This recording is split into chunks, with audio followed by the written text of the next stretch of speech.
জিম্বাবুয়েতে ত্রিদেশীয় সিরিজে দক্ষিণ আফ্রিকার যুবাদের ৩৩ রানে হারিয়ে আসরের চ্যাম্পিয়ন হল বাংলাদেশ অনূর্ধ্ব-১৯ দল। বল ও ব্যাটে সামনে থেকে লড়াই করে জয়ের নায়ক রিজান হোসেন।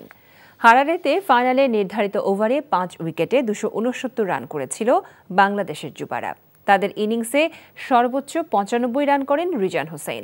তার ৯৬ বলে ৯৫ রানের ইনিংসে ছিল ১০টি চার। এছাড়া মিডল অর্ডারে কালাম সিদ্দিকী ৭৬ বলে ৬৫ ও আবদুল্লাহ করেন ২৯ বলে ৩৮ রান। জবাবে শুরুটা ভালো করলেও বাংলাদেশের বোলারদের তোপের মুখে একসময় নিয়মিত উইকেট হারাতে থাকে প্রোটিয়া যুবারা। ব্যাটের পর বল হাতে ৩৪ রানে নেন ৫ উইকেট। এছাড়া ফাহাদ নেন ৩ উইকেট। দক্ষিণ আফ্রিকার যুবারা ইনিংসের ৮ বল আগে গুটিয়ে যায় ২৩৬ রানে। বান্ডেল থাকলে প্রতি সেনমানিতে টাকা বাঁচবে। বিকাশ সেনমানি বান্ডেল কিনে জিতুন প্রতি লেনদেনে।